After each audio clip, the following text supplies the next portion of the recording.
This is James right here, man. You know, just kind of he's on his own now. He's doing his own thing. You know, been company since what? Since April? Easter, yeah. I left you at Easter. Yeah, Right yeah, after yeah. Easter. So how you like it so far, man? Very good. Prime's been very good to me. I'm getting miles. I'm making a decent paycheck. I'm getting to save money. Getting just joined their 401k. Everything's going pretty good out there. Very good. Yeah, man. He's out there. He's on his own. He got his knowledge. Which is what matters. So you know, so what would you say to the new guys coming in, man? As far as getting going company or lease. Oh, I would. For me personally, I decided to go company only because I'm new to the industry.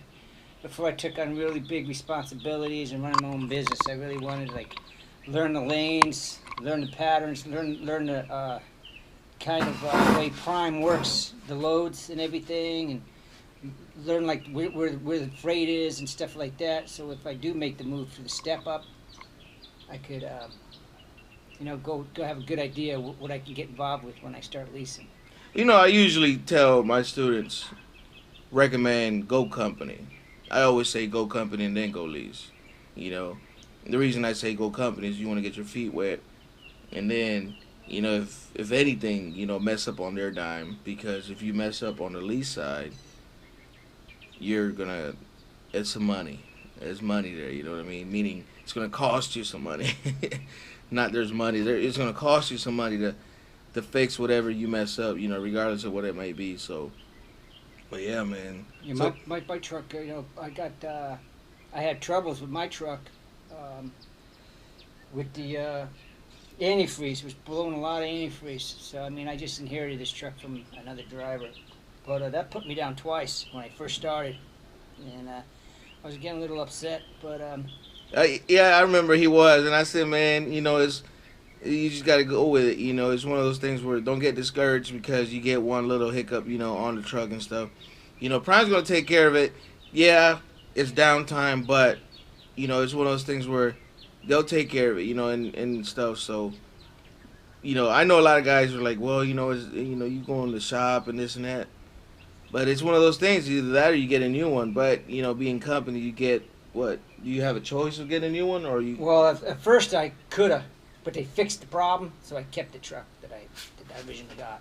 Oh, okay, okay. So you was gonna get a new truck. I was gonna have the option of getting a new truck because it broke down twice, and the Okay. second time it broke down, I said, "Hey man, I gotta get another truck. I was just getting out of training and everything. I was hurting with cash. I needed to make some money, so I was pretty mad at the Big money. You see that? yeah. Yeah. So anyways, I got my own truck now, and like I said, Prime, I took what Junior taught me with the training, and I have a brother that's been in the business for about 20-something years, He's trying to get him to come over here. and my brother, but bless the God, he never had any bad accidents, never had any problems, and I asked him one day, I said to him, how do you go 23 years in the business without having any accidents or anything like that? And he says, whatever you learn in training, just take it to the street with you. Never leave what you learn in your training. And that's what I pretty much do. I do everything Junior taught me. Sometimes when we were going to training, I said, man, this is like over-exaggerating with the exits, writing down the exits and everything. The pre-trip planning. Yeah, the pre-plan on where we're going. You'd have me writing down all the directions, what exits we're going to be taking off, and I'm like, well, The pre-trip. The yeah, trip planning. and we're taking I-65 all the way to Tennessee. That's how and then.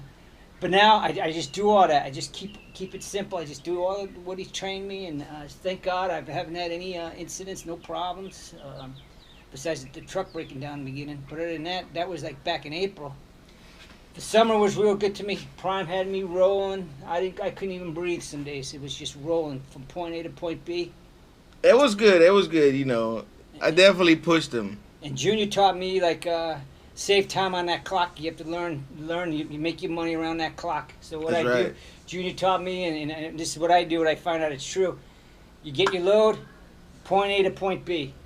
avoid the truck stops at all costs unless you have downtime and you need a shower or something like that. But if you can get to your shipper and receiver in one day, and the next day get unloaded without starting that clock, boom, you get your next load. You got a fresh clock. You can just roll all day, make some money, money. That's what it's about out here. Yeah, yeah. I definitely did tell him that. That clock. That's where the money's at. If you know how to work that clock. Running the clock is something that you live and you learn. And I always thought that when I got out, I was like, man, they should have a class where you're in training on when you're in class. They should have a class of sitting and learn how to clock. But every day's different, so they really can't teach you how what's going to happen with the clock. One day you may be sitting at a warehouse place, for 6 hours. You got 14 hours. You got to dictate how you're gonna juggle that time. I remember him asking me one time too before he went to upgrade. He said, "Hey, Junior, am I gonna get a class on this? Because, man, that clock, man, I still have a few questions." I said, "Man, that's one thing I did push him on." I said, "Look, James, bro, you need to learn this clock, man. If you don't learn this clock, man, you're gonna get out here. You're just gonna be driving to drive. You're not gonna know what you're driving for. You end up burning time." Yeah. So I remember one time there's a few times we had to pull over. Well, I pulled over then, because I was driving and I was questioning him, and I said, "Man, what about this, that?" And he's like, "Man, I don't know, man." And so I had to pull over to make sure that he understood what I was asking. So I said, "Sorry, look, man, we got this on paper," because we used to do little graphs on the paper, notebook paper, just to make sure he got it, Yeah, I wasn't the smartest one in the students. So he asked me about it. He's like, "Is there a class where they teach you this, man?" I said, "Bro, I'm your class, just make sure you get it, man. Ask all the questions now." So, but he was good. He had a few questions here and there, just like any student does. And, with my students, they got my number. They reach me at any time, day or night. If I'm not available, then, it's either because I'm sleeping or busy. And if I'm busy, then I'll call them back. Or, if I'm able to answer, I'll ask them, "Hey, what's up, man?" If it's not an emergency, I'll call you back, But no, yeah, he did pretty good. I definitely pushed him. The only time I call juniors about the recaps. When I'm running on recaps, I get nervous when I get down around 10, 11 hours. Oh, yeah, on the midnight, yeah. When I have like 10, 11 hours left and I'm running on recaps and they say, "Oh, here's a 3,100 mile run." Well, maybe not that much, but 2,400 mile run, 1,300 mile run, and I'm like, I start looking at my time and looking at my clock. I'll call Junior and say, "Hey, how am I going to beat this monster?" And he gives me the route up, and boom, I'm on my way. And there's been a few times where I've helped him, but not fully helped him, because he also needed to understand himself. You know what I mean? Because if I was there all the time. I'm not saying I'm not there to help him all the time. Don't get me wrong, but if he didn't try to figure it out himself, then, or if I see that he wasn't trying to figure it out himself, then, I kind of just give him hints to kind of, "Okay, James, think about it, this and that, and that." And then he's like, "Oh man, you're right. All right, man, all right." and you're learning when Junior will say, "Oh, you screwed up because you didn't do this." You say, "I did that." Sometimes like they'll have you they'll give you a long run. They'll give you a long run where you can't make like, say you're leaving your shipper and you got another load to go to you're leaving your receiver and you got another load to make a shipper, but it's just you don't have enough time on your clock. So instead of running all the way down to the receiver, so you save your time on your clock, you only maybe get there halfway there. Remember last week that happened? You're like, "You screwed up. You didn't." "No, man, I didn't have enough time on my clock." So then you have to start your clock. So what I'm saying is you start your clock for the next day. Time you get to your receiver, you already got 3 or 4 hours burnt in. And, your clock's running already. You got your 14-hour clock running. And once that 14-hour clock running, that's when it's game time, Yeah. And you get to the receiver. If it's a live load, you may be there 4 or 5 hours. Now you only got 3 or 4 or 5 hours left to get to your 90. You may have to have a 10-hour run to get to that 90, Yeah. So that's where my caution. That's where I might hit a truck stop or something. Stay safe free. I go to point A to point B at all points possible just to save my clock and money. and then instead of like going to a truck stop, because truck stops get pretty full after like 9, 10 o'clock. And I'm not really the best backer upper yet, so I get really, really concerned when I got to squeeze between two trucks, which I have. Don't get me wrong. I mean, he's good. He's just I just think safety. I don't want to be tapping nobody's truck at 3 o'clock in the morning, having some guy beat me up because I did something stupid. So I'll go to a rest area. I'll take a rest area over the truck stop. But if I get to a truck stop, 5, 6 in the afternoon, I'll go to a truck stop. Yeah. And take a shower. But just for safety reasons, man, I always seek safety. If it's like 9, 10 o'clock at night, I know the truck stops are going to be full. I'll just, take the rest stop. You get out and look as well, too, when you're backing, right? Yeah, I get out and look all the time, man. I mean, yeah. I tell you, Junior would vouch for. I was probably one of the best backer uppers ever. I just couldn't comprehend how to do it. But I tell you, and Junior says you got to get on your own. You got to get on your own. You got to, I tell you, now I pretty much back up on a dime. I really got it pretty mastered down. So I'm proud of myself on my backing now. Well, the backing was one of the big parts that I told him, besides the clock and stuff. But he's doing good. He's out there. He's been on his own since April. So just got the 401k. Just signed up for the 401k program. I'm making enough money now where I could start investing money, saving money. How's dispatch? My dispatcher's good. He works with me. I never had a problem getting home. I'm home now too. As far as home time, how is that? How is home time for you? Usually they give you 4 days for 4 weeks out, but I know he stays out a little bit longer. But even stay out longer. Even if you stay out longer, you still get the 4 days off. But how about you? How's your home time been as far as being home and stuff? I love being home. I mean, do you get the 4 days? Oh, I get the 4 days. Or do you get more, or what? Today, this particular trip, I bang, bang, bang. I had a couple dropping hooks. Point A to point B, point A to point B. I was a day and a half before my home time. And then the guy gave me a run home. I was supposed to drop off this load Wednesday and be home Thursday. I got to my dropping hook on Tuesday. He gave me another run for Wednesday. Boom. So I got home Tuesday. And I got home a day early because I kept. So you got home Wednesday. I got home Wednesday. It was nice. So I got 5, 6 days. I'll be home about 6 days this time because I got Wednesday, Thursday, Friday, Saturday, which is today's Saturday, Sunday, Monday. So that's 6 days. I'll go back Tuesday. Tuesday, maybe Wednesday. Tuesday, Wednesday, whenever that phone starts ringing, I always tell my dispatcher I'm ready. Boom, within an hour I got a load or something to go. Well, his dispatcher, every dispatcher is different. Company lease and individual dispatchers are different as well, But, home time, a lot of people worry about that, but it's been good for you then. Yeah, and like as long as you work with your dispatcher, communication, my dispatcher, he's real good to me because I tell him, I tell him what's happening with me, and I never have any problems. What about night dispatch? Oh, well, night dispatch, that could be another problem. I had one circumstance with night dispatch. Yeah. And Junior told me, one thing he always taught me when I was in training. That's what I was getting to. CYA, cover your ass, right? That's what I was trying to get to because. And what he meant by that is whatever I do, he says, I'm the eyes and the ears out here, so always type everything down on the call comm. Let everybody know what you're doing. Yeah, that's right. So I had a situation where I was going back and forth with the night dispatcher. If it wouldn't have been for the Qualcomm, that would have been on him. Yeah, and what happened was a situation. I had a load. I didn't want to start my clock. I was in a safe place, parking. It was like pickup was like 2 o'clock in the morning, and the load wasn't ready. They had a problem with the trailer. He kept calling not dispatch. He kept calling the shipper. The shipper told him, "Don't even come in.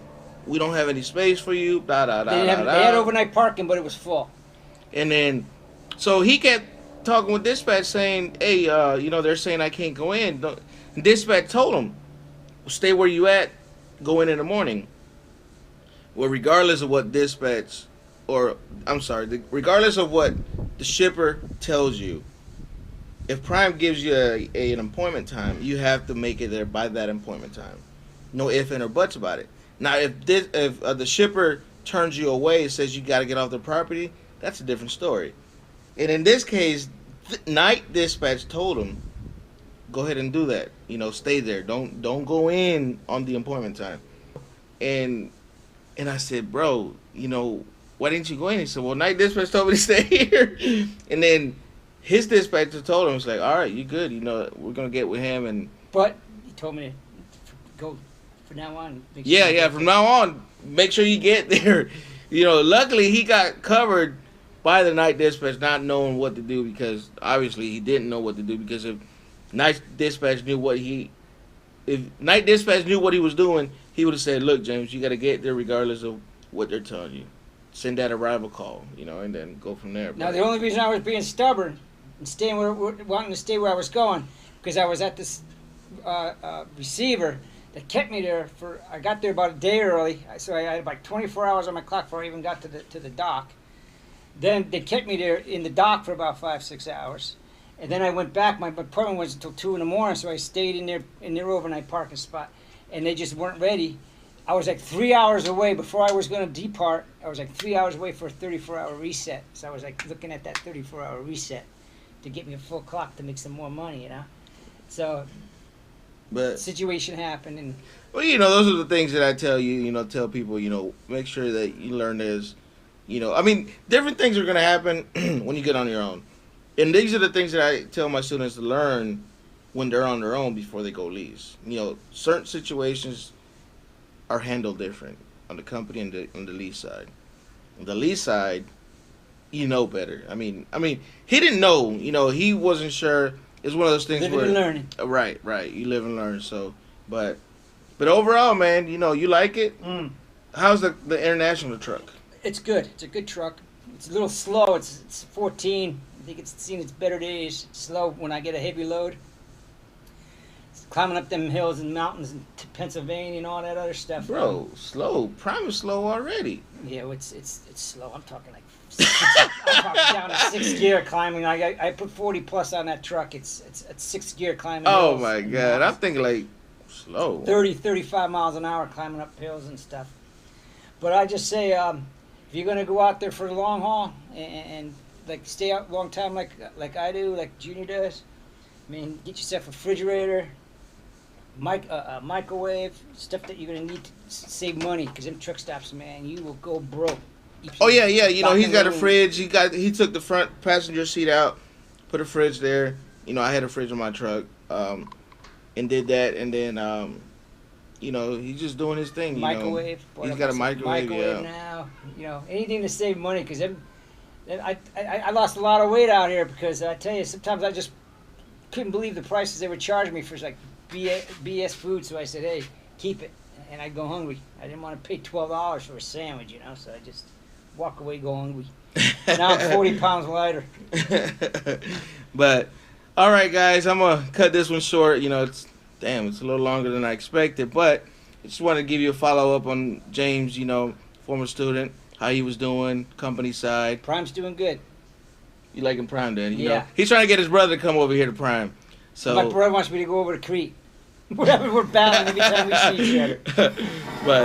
but yeah. All right, guys. This is Junior. It's James. Like I said, just wanted to follow up with him. You know, he was around town because we both live in the same town. So, you know, that was the plus. You know, when we was training and stuff. So, but all right, guys. You know, if you have any questions, comments, you know, let me know, or you know, and then I'll get with him so he can answer. Or I'll tell him to keep an eye on it on the video, you know, and stuff. So, all right, guys, thank you very much for watching. Have a good one.